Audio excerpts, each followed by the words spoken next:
지난 주일날 우리 교회에서는 수치 속의 은혜라는 주제로 말씀을 나누었습니다. 그리고 어제와 오늘 아침 시간까지 제가 묵상하면서 목요 모임에서 이 수치에 대한 부분을 한 번 더 말씀을 나눠야 되겠다라는 생각을 가지게 되었습니다. 그래서 오늘은 수치의 미학이라는 주제로 말씀을 드리려고 합니다. 미학이라는 말이 어떤 말인지 우리가 어렴풋이 알고 있지만 확실하게 개념 정리가 안 돼 있을 것 같아요. 제가 들어오기 전에 찾아봤더니 자연 그리고 인생이나 예술 작품이 가진 아름다운 본질 또는 형태를 연구하는 학문 이렇게 말을 하고 있습니다.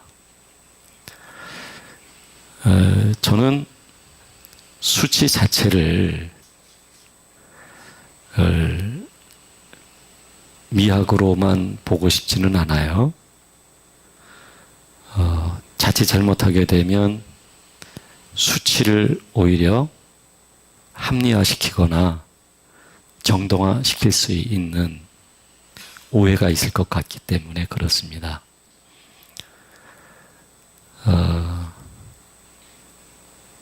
수치는 사실은 우리들의 본능과 죄로부터 비롯되는 거거든요.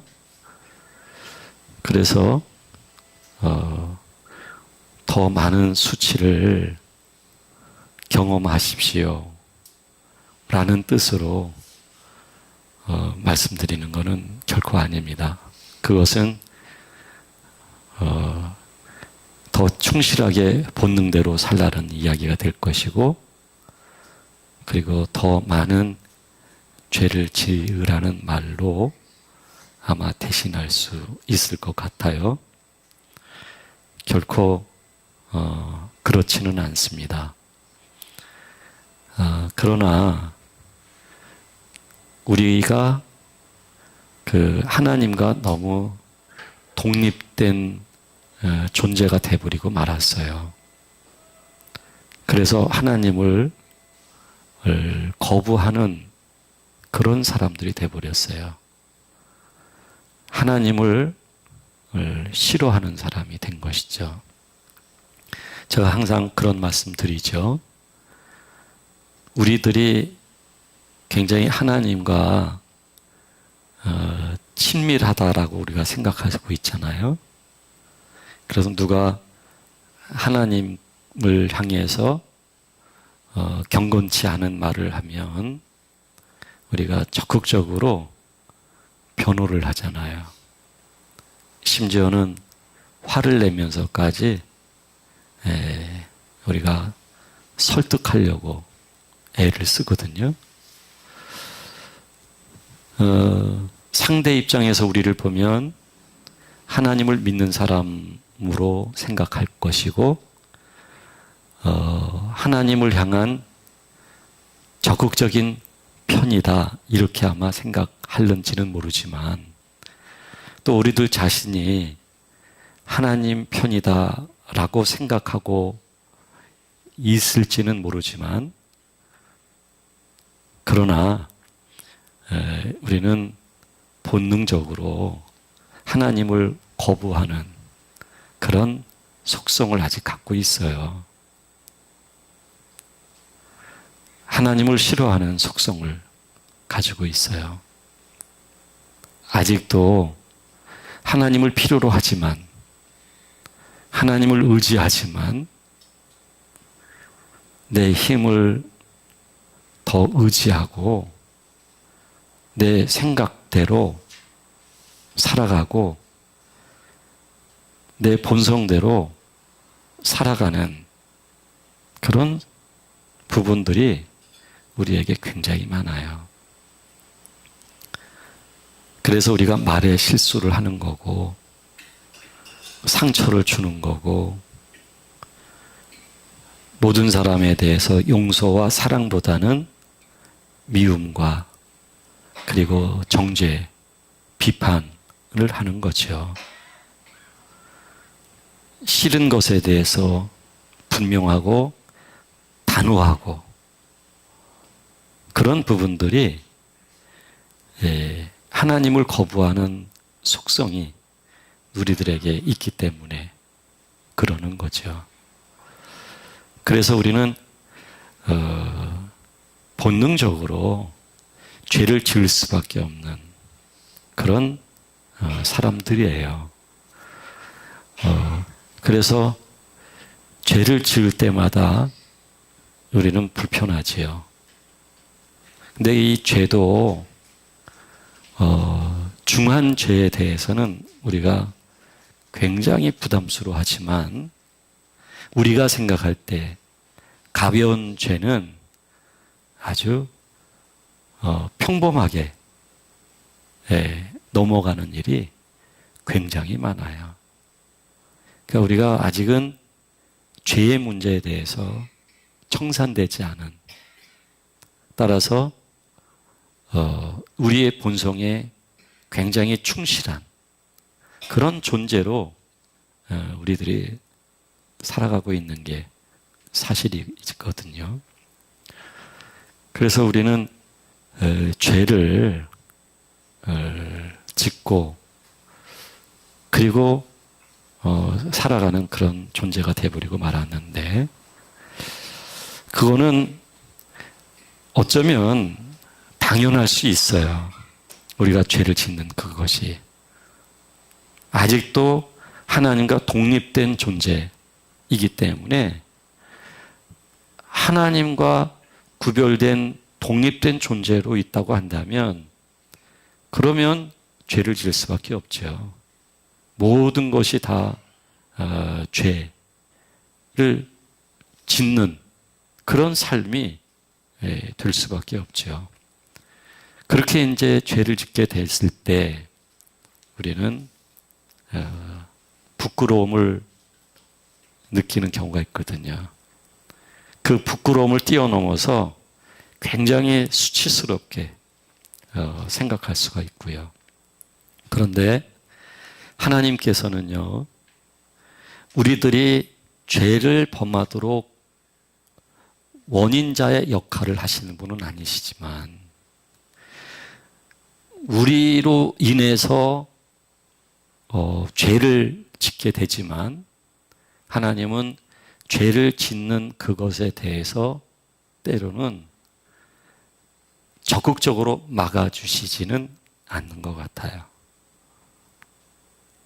만약에 하나님이 적극적으로 죄를 짓지 않도록 막아주신다면 죄는 혹시 짓지를 않을 수 있겠지만 하나님과 분리된 존재로서 내가 나의 주로서 살아가는 것은 아마 변화될 수 없을 거예요. 그래서 하나님께서는 우리가 죄를 지을 때 적극적으로 하나님이 보호하시거나 막아주시지는 않을 때가 있으시는 거였어요. 죄를 지어야만 어쩌면 우리는 나를 제대로 볼 수 있기 때문에, 죄를 지어서 부끄러움을 알아야만, 그래야만 조금 사람이 정신 차릴 수 있어요. 수치를 겪어야만 우리는 참 질긴 인간의 그 죄의 뿌리, 자기 자신의 자아의 실체, 그거를 확인할 수가 있거든요. 그래서 하나님께서는 우리들에게 죄를 범하지 않도록 적극적으로 막아주시지를 않으시고 허용하시는 것이죠. 그 허용을 통해서 우리가 수치를 겪게 하시는 거예요. 부끄러움을 겪게 하시는 거예요. 그 부끄러움과 수치는 우리들이 자기를 놓는데 도움이 되고, 자기를 놓게 되다 보니까 하나님을 의지하게 되거든요. 그런 의미에서 수치는 어느 면에 있어서 우리가 영적인 사람으로 변화될 수 있기에 수치의 미학이다 라고 그렇게 주제를 생각을 하게 된 것입니다.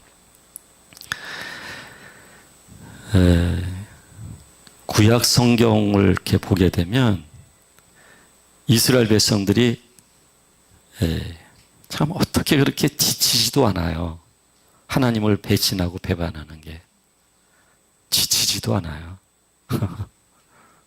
그리고 어쩌면 그렇게 선택하는 것이 그 하나님과 반대쪽을 선택을 하는지요. 그래서 이스라엘 백성들은 수치를 겪어요. 네. 처녀가 치마가 훌쩍 바람에 의해서 뭐라 그러나요? 뒤집어진다고 표현해야 돼요? 네? 조금 더 고상한 말이 없을까요? 훌쩍, 그거는 굉장히 수치스러움이거든요. 그 처녀는 더 부끄럽게 생각하죠. 너무너무 부끄러워하죠. 겨울에 빙판길을 걷다가요, 넘어지면 그거 참 굉장히 부끄러워요. 네. 제가 유독히 그 눈길과 빙판길에서 잘 넘어져요. 조심을 한다고 하는데도 잘 넘어져요. 우리 집사람은 잘 안 넘어져요. 나중에 아니까 넘어지지 않는 그 비법을 알고 있더라고요. 저한테 넘어져요 그러면 그 말 끝나자마자 저는 꽉 넘어져요. 참 그때는 얼마나 민망하고 부끄러운지요. 예전에 아마 제가 생각할 때 저 미아리 쪽 어디 같아요. 근데 우리 큰형하고 우리 둘째 형하고 저하고 셋이 어머니 심부름을 가는 길이 아니었나 싶은데요. 근데 큰형이 앞서고 둘째 형 그리고 저 이렇게 가는데, 큰형이 그 물 이렇게 흐르는 거 있잖아요. 그럼 바위에 이끼가 있잖아요. 그걸 큰형이 먼저 이제 밟았네요. 그게 미끄러지면서 그 계곡을 타고서 쭉 떨어졌어요. 근데 그때 둘째 형은 더 큰 목소리로 웃었어요. 저는 조금 더 작은 목소리로 웃었어요. 그게 왜 그렇게 웃기는지요. 과당 넘어지더니 떨어지면서 사람 살려 막 그러는데, 근데 그리고 난데 문제는 그 다음이 문제였어요. 큰형이 형이 떨어지면서 죽게 생겼는데 웃었다고. 우리 둘째 형은 맞았죠. 아마 저도 맞지 않았나 싶어요. 네? 근데 그 마음이 이해가 되어져요. 조금 부끄럽기도 했을 거예요. 네. 그러니까 그럴 상황이나 빙판길에서 넘어졌을 때나 그런 부끄러움. 그런 분들의 특징이 있어요. 넘어지자마자 팍딱 일어난다는 거. 넘어진 상태에서 가만히 있다가 천천히 일어나는 분이 그렇게 많지가 않아요. 그분들은 제대로 넘어진 분들이에요. 네. 근데 그렇지 않은 분들은 까당 하다 벌떡 일어나요. 그리고 주변 사람들이 봐요. 저쪽에서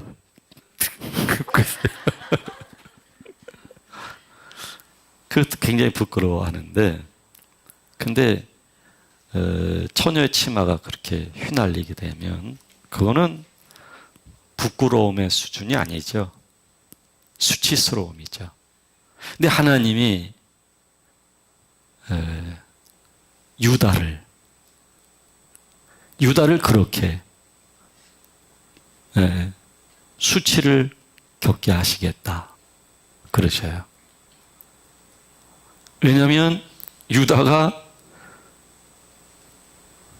하나님을 의지하기보다는 그때 당시 강한 바벨론을 의지했어요. 강한 나라를 의지했어요. 근데 그 바벨론이 유다를 배신해요. 하나님이 이 말씀을 하시는 거예요. 그래서 너희가 모든 것들이 드러나는 그런 수치를 겪게 될 것이다 라고 말씀을 하셔요. 불순종의 결과죠. 하나님을 온전히 의지하지 않는 삶의 결과죠. 하나님이 안 계신 삶은 그렇게 되는 거예요. 그래서 하나님은 유다에게 그것을 허용하셔서 수치스럽게 하시고, 수치스러운 그들은 그 수치스러움 속에서 하나님을 바라보고 하나님께 돌아오게 되는 것이죠. 이렇게 구약 성경에서 보면은 이스라엘이나 유다나 하나님의 구속사적인 인도와 그리고 다루심을 받게 되는 거예요. 그러니까 우리가 수치를 겪는다는 것, 우리가 부끄러움을 겪는다는 이것은 사실 나로부터 비롯되는 거예요. 나의 연약함으로, 나의 무지로, 그리고 하나님이 안 계신 나로,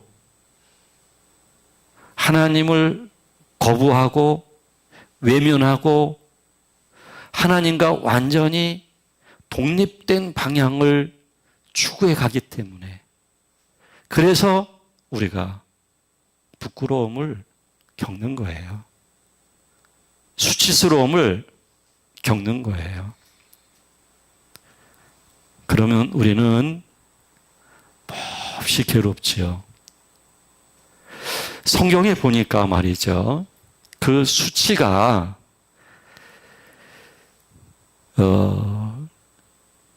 해당되는 사람의 원인에 의해서도 수치를 겪지만, 또 하나는 하나님은 해당 사람의 원인은 아니지만 하나님이 더 큰 하나님의 구속사를 이루시기 위해서 하나님의 방법으로 인도해 가시면서 겪게 하는 수치심도 있으셔요.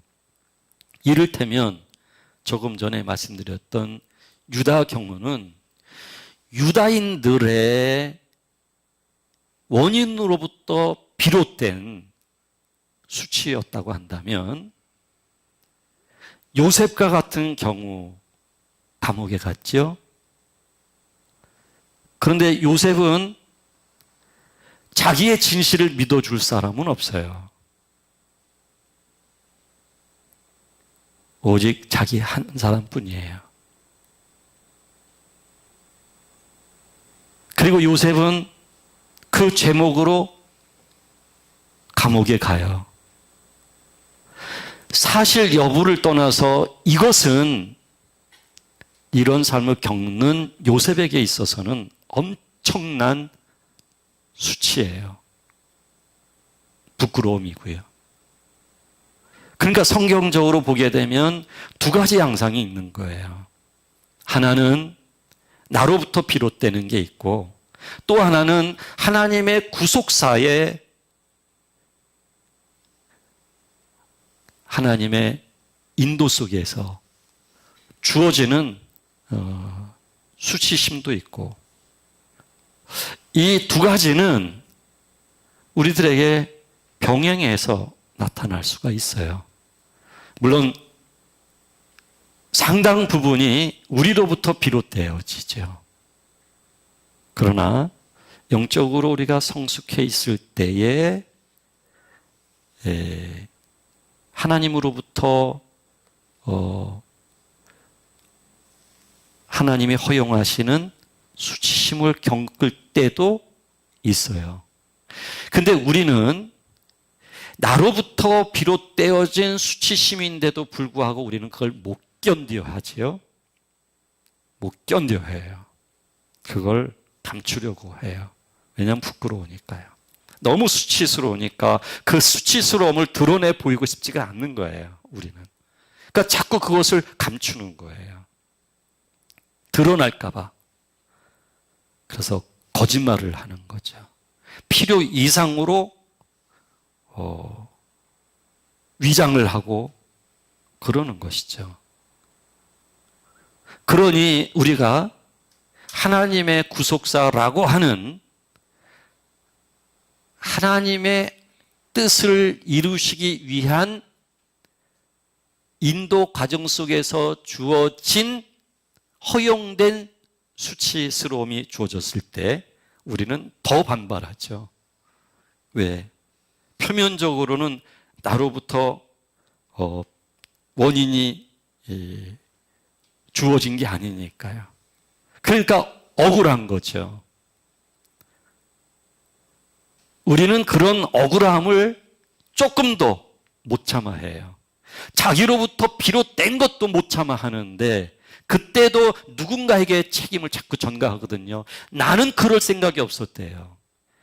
나는 그러지 않았대요. 그런데 그럴 수밖에 없었다는 거예요. 나는 모른다는 거예요. 그러니 우리가 하나님에 의해서 허용이라고 했을 때 이거는 사실은 함께하는 사람이나 상황, 환경에 의해서 내가 애매하게 겪는 일이 있을 수 있어요. 그럴 때 우리는 더 반발을 하는 거예요. 이때는 그래도 양심이 좀 있어요. 그래도 나 때문이다. 근데 이때는 아무리 봐도 나의 책임이 없는 거예요. 그래서 이 후자 경우는 우리가 믿음이 조금 더 성숙했을 때 하나님은 더 많이 허용하시는 것 같아요. 그래야만 우리가 나로부터 비롯된 원인에 의한 수치감도 받아들일 수 있게 되고 더 나아가 하나님 앞에서 살아가면서 경건하게 믿고자 하면 더 핍박을 받는다라는 말씀이 있는 것처럼 그런 과정 속에서 겪는 수치, 내 형제 자매로부터 비롯되어지는 것들에 대하여 사랑함으로써 그 수치심도 받아들이고자 하는 마음, 하나님을 사랑하기 때문에 그것까지도, 그 부끄러움까지도 내가 넉넉한 마음으로 받아들일 수 있는 마음, 이런 마음까지 들게 되어진다면 정죄는 모르는 사람이 되지요. 판단은 모르는 사람이 되지요. 오직 용서와 사랑만 있을 뿐이죠. 오직 겸손과 배려만 있을 뿐이죠. 하나님은 그렇게 우리를 믿음의 사람으로 세워 가셔요. 우리는 어떤 계기로 인한 부끄러움이 됐든, 그것이 수치감을 안겨주었든, 그것이 나로부터 비롯되어졌던 그렇지 않던, 우리는 이런 수치감을 사실은 인정하고 받아들일 줄 알아야 되거든요. 한번 뒤돌아 생각해 보셔요. 여러분들이 하나님을 이 정도 알게 된 거, 하나님을 의지하고 하나님을 사랑할 수 있는 마음이 생긴 것, 이게 과연 어디서부터 시작이 됐을까? 그거는 두말할 것도 없을 거예요. 우리의 수치심이에요. 그 수치심, 수치감이라고 하는 것은 나로 바르게 볼 줄 아는 거예요. 결코 나는 괜찮은 내가 아니에요. 내가 하나님을 의지하고 하나님을 사랑하는 데 있어서 내가 괜찮은 사람으로 받아들여지는 한 내가 하나님을 온전히 믿을 수가 없어요. 하나님을 온전히 사랑할 수가 없어요. 본래가 내가 괜찮은 사람이 아닌데요. 본래가 나라고 하는 사람 자체의 본성 자체가 괜찮은 사람이 아니에요. 얼마나 악독한 사람인지 몰라요. 그래서 어두움이 가득하면 나를 제대로 못 봐요.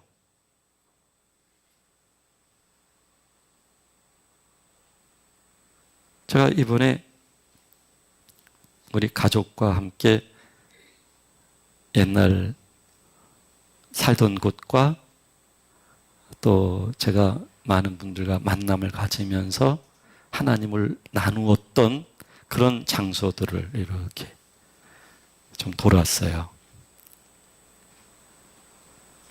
그래서 저희가 묵고 있는 숙소에서 창밖을 보니까 너무 예술이에요. 이 가을의 풍경이 너무 아름다워요.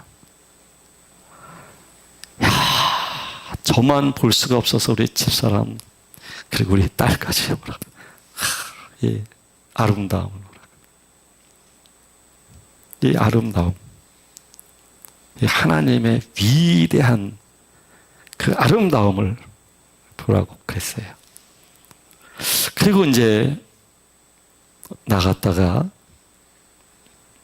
어둠이 짙게 깔린 밤에 들어와서 창밖을 봤는데 캄캄한 어두움이에요. 그 아름다움이 어둠 속에 묻히니까 안 보여요. 하나도 안 보여요. 어두움은 아름다운 것도 아름답게 못 보게 하거니와 어두움은 자기를 자기답게 못 보게 해요. 너무 우리가 어둠 속에 있게 되면 나를 나로 못 봐요. 나를 나답게 못 보면 하나님을 바로 알 수 없어요. 하나님의 그 마음과 하나님의 나를 향한 그 사랑을 바로 알 수가 없어요. 내가 그 하나님을 의지하고 하나님을 경외하고 하나님을 사랑하는 마음이 나를 나답게 못 보면 볼 수가 없어요. 내게 어둠이 있으면 볼 수가 없어요. 그래서 하나님은 우리들에게 우리의 어두움을 보게 하시기 위해서 그 드러난 수치감은 일부분이에요, 사실은. 우리는 애써서 수치를 안 보려고 하는 사람들이에요. 부끄러움을 우리는 싫어하는 사람들이 태생 자체가 그래요. 그래서 그것을 수치라고 인정하고 받아들이기가 굉장히 쉽지 않은 사람들이 우리들이에요. 그러니 우리의 삶 자체가 얼마나 어두움으로 얼룩져 있겠어요. 그거 드러난 게 전부가 아니에요, 사실은. 우리 자체가 그런 존재예요. 그 하나님이 우리를 이렇게 적극적으로 보호만 해주셨다고 한다면 우리는 그걸 못 보죠. 그러나 하나님이 허용하신 것은 하나님께 매우 송구스럽고 죄스럽지만 그럼에도 불구하고 하나님의 우리를 향한 은혜예요. 우리의 수치스러움을 보게 해주시는 것, 그 자체가 사실은 하나님의 은혜예요. 그것이 수치라는 것을 두 가지로 반응할 수 있어요. 하나는 정말 자기 자아의 입장에서, 자기의 자존심의 입장에서만 보면 그냥 부끄러움이 될 수 있을 거예요. 그냥 부끄러움이 되는 것은 일반화되어진 모든 사람들이 수치에 대하여 반응하는 거예요. 그 부끄러움 때문에 스스로에 대하여 교훈을 주는 거예요. 스스로에 대하여 앞으로 어떻게 살 것인가에 대한 답을 얻는 거예요. 근데 이것은 매우 일반적인 거예요. 우리는 그 일반적인 반응을 뛰어넘어서 그런 수치감을 겪을 때에 정말 수치스러운 자신의 본성과 자아의 현재의 존재가 어떤 것인지를 보면서 그거를 지탱하기조차도 버거워하면서 탄식하면서 고통스러워하면서 그럼에도 불구하고 나를 창조하신 분은 아버지 하나님이시니까 그 아버지 하나님을 향하여 그 고통 속에서도 아버지 하나님을 향하여 내가 그 모습 그대로 드러내며 나아가게 될 때 하나님은 우리 안에 사랑 자체로 감싸 주시면서 하나님 자신은 우리 안에 하나님 자신의 영으로 충만하게 하시면서 우리를 하나님의 사람으로 변화를 주시는 거거든요. 그러한 변화를 우리가 경험할 수 있어야만 해요. 그걸 싸매고 묻고 더 이상 그 상처로 나는 살고 싶지 않다. 너무 버거운 짐을 지고 나는 살아갈 수가 없다 해서 그것을 무의식 속에 자꾸 저장하지 마시고 자꾸 그것을 기억의 밖으로 내던지지 마시고 자꾸 그것을 자기 방식으로 합리화시키면서 그럴듯하게 포장해서 그럴 수밖에 없었다는 자기 논리로 합리화시키지 마시고 그 자체를 끌어안아야 돼요. 그 무게감을 그대로 받아들여야 돼요. 그 고통스러움을 그대로 내가 인정할 줄 알아야 돼요. 그렇게 되어지면 아버지 하나님을 향하여 하나님 아버지는 그런 영적인 심령의 환경이 왔을 때 우리에게 더 깊이 임하시고 하나님의 마음을 우리에게 더 풍성하게 입혀 주시는 거거든요. 우리에게 있어서 최고의 선물은 하나님이 자신을 주시고 자신의 생명과 마음을 입혀 주시는 것. 그것이 가장 큰 선물입니다. 그것이 가장 위대한 선물입니다. 우리는 그 마음으로만, 사실은 우리가 산다는 것은 그 마음으로만 살 수 있는 거예요. 다른 게 아니에요. 다른 거는 순간적으로 우리를 포만감을 주고 행복감을 줄런지는 모르지만 그것이 우리를 생명 있게 하지는 못해요. 그러나 하나님의 마음과 하나님의 생명과 사랑이 우리에게 깊이 묻어지게 되어지면 나는 그것을 먹으면서 영생할 수가 있는 거예요. 제가 조금 전에 말씀드린 것처럼 이제 가을이기도 하잖아요. 고독의 계절. 생각할 수 있는 계절. 그래서 저는 사실은 항상 시간 여행을 떠나요. 제 기억 속에 있는 시간 속으로 들어가는 거예요. 그거는 과거의 시간들이에요. 제 기억 속에서 있는 하나님이 오셔서 역사하셨던 그 흔적들을 항상 생각해요. 하나님이 이스라엘 백성들에게 내가 너희를 인도하였다라고 말씀하신 것처럼 나를 인도하신 그 하나님 아버지의 은혜 속에, 그리고 그 아버지 하나님을 향한 마음으로 더 나아가고 싶어서 시간 여행을 떠나는 거예요. 그건 돈 들 일도 없어요. 그건 언제든지 가능해요. 그 시간 여행을 떠나서 가만히 생각해 보면 좋았을 때보다 수치스럽고 부끄럽고 가장 곤고하고 아플 때, 그때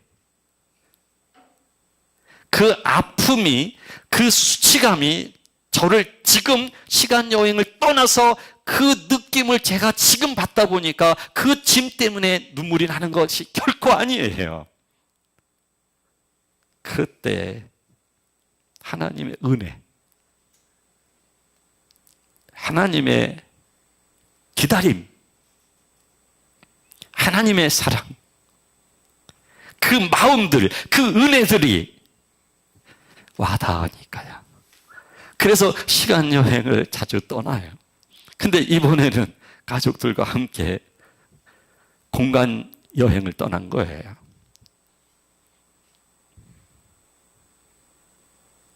제가 옛날에 있었던 4년 동안 하나님의 특별한 은혜를 입었던 그 공간을 갔는데 이미 다른 분에게 매각이 되었고, 그리고 지금은 사람이 그곳에 살면서 관리하는 사람이 없다 보니까요, 한여름을 지나왔으니 얼마나 우거졌겠어요? 그리고 늦 가을을 맞이해서, 근데 그 자체로 물론 아름답게 볼 수 있겠지만 제가 그곳에서 4년 동안 있었을 때 그 아름다움이 하나도 없는 거예요. 몹시 슬프더라고요. 저희가 살았던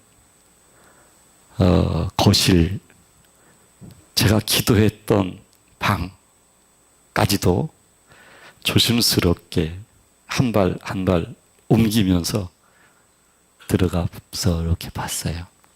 한 5,000평 정도 됐었거든요. 그런데 그때의 모습이 없는 거예요. 게다가 제가 거기 들어왔다 나갔다 하는 길이 있었어요. 그 길 수없이 많은 생각, 많은 감정을 끌어안고서 들어왔다 나갔다 했던 길이었어요. 저는 그 길도 함께 이렇게 좀 달리고 싶었어요, 천천히. 그런데 몇 년 전에 댐을 건설해서 다 마을이 몇 군데가 다 마을이 그걸 수장이라 그러나요? 예? 그게 수몰이요? 수몰? 예, 수몰. 다 수몰 됐어요. 이 마음이 슬픈 데다가 더 슬펐어요. 슬픔에 슬픔이 더 얹어졌어요. 저는 사실 가장 공간 여행을 떠나면서 제가 그렸던 길이 그 길이었고 가서 보고 싶었던 공간이 그 공간이었는데 그게 다 그렇게 됐어요.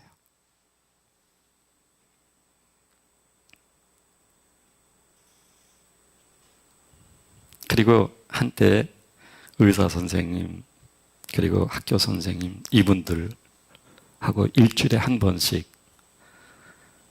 제가 만나서 하나님을 같이 나누고 이제 그러면서 경주 쪽도 가고 그랬었거든요. 그래서 경주를 갔어요.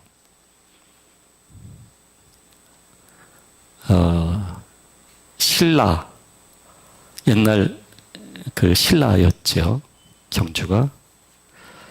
그리고 많은 그 유적지들이 지금으로부터 한 1500여 년 전 건설되지 않았나 싶어요. 그걸 이렇게 보는데 그냥 가을을 느끼면서 그냥 아름다움은 절정이었지만 가을로는 절정이었지만 또 마음 한 곳에서는 슬퍼요.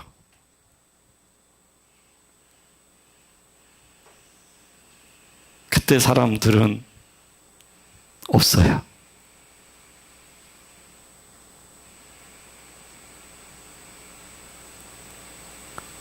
그러면서 제 마음 속에 하나님이 그런 메시지를 주시는 거예요. 제가 공간 여행 또 시간 여행을 굉장히 중요하게 여기는 사람인데 사실은 그것을 중요하게 여기는 것은 그 자체를 중요하게 여기는 건 아니에요.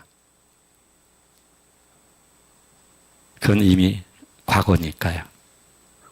그러나 그 과거를 제가 항상 회상하는 이유는 지금, 현재 때문이에요. 지금. 그래서 과거를 회상하는 거예요.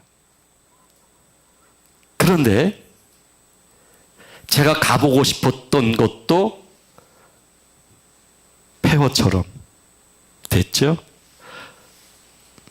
그리고 달리고 싶었던 그 길도 수몰되었죠? 그리고 1500여 년 된 모든 유적지들도 그분들의 숨결을 물론 그 예술 속에서 느낄 수 있다고 사람들은 이야기합니다만, 그럼에도 불구하고 허무했어요.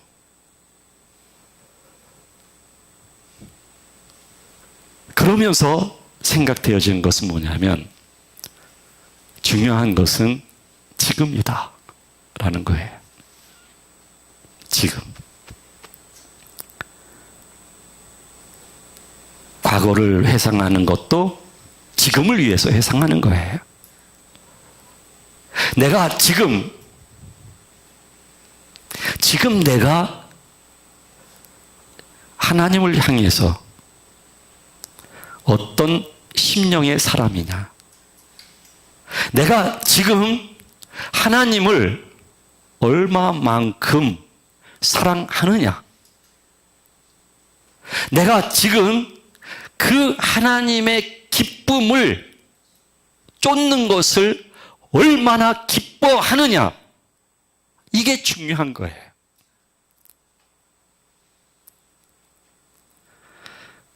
그 긴 거리를 운전해서 오면서 제 마음속에 남는 건 딱 하나였어요. 오직 주밖에 없네. 오직 주밖에 없네. 모든 것들이 과거가 됐고, 끊임없이 우리는 현재를 살고 있지만 과거로 흘려보내고 있고, 우리의 모습도 끊임없이 바뀌고 있고, 근데 지금 내게 있어서 유일한 소망이 있다면 오직 주밖에 없네. 주밖에 없는 거예요. 주밖에. 우리는 아직 온전하지 못하기 때문에 부끄러움을 겪을 만한 상황에 직면할 수도 있을 거예요. 그런 수치를 겪을 수도 있을 거예요. 그러나 그 수치를 허용하신 하나님 앞에서 한없이 불필요한 것들이 무너졌으면 좋겠어요. 매우 불편한 것들, 불필요한 것들,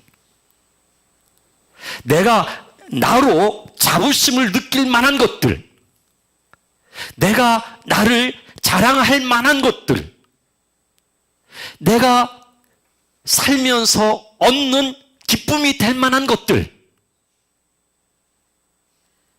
내가 살면서 삶의 원동력이 될 만한 것들, 하나님을 제외한 그 육신적인 그 모든 것들에 대해서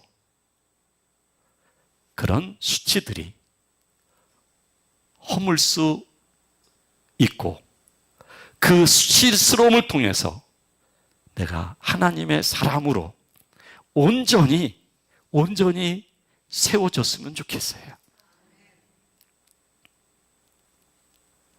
중요한 것은 지금 내가 하나님을 사랑하느냐예요. 내가 하나님을 사랑하는 그 마음이 그 어떤 것보다 가장 크고, 그 마음이 모든 것들을 흡수할 수 있느냐 하는 것이에요. 그게 가장 중요한 거예요.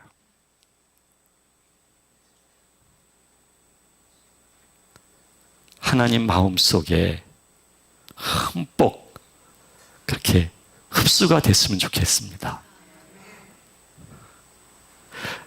여러분들을 좀 이렇게 생각을 분산시키는 거, 여러분들이 오직 주밖에 없네 왜 것으로 분산시키는 것, 이거 더 이상 허용하지 마십시오.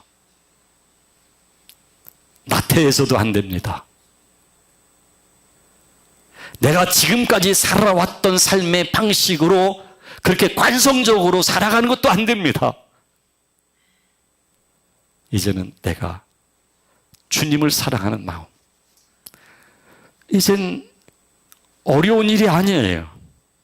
우리 마음 속에 오직 주밖에 없네라는 고백만 할 수 있다면 우리 마음은 주님을 향하여 모아질 수가 있어요.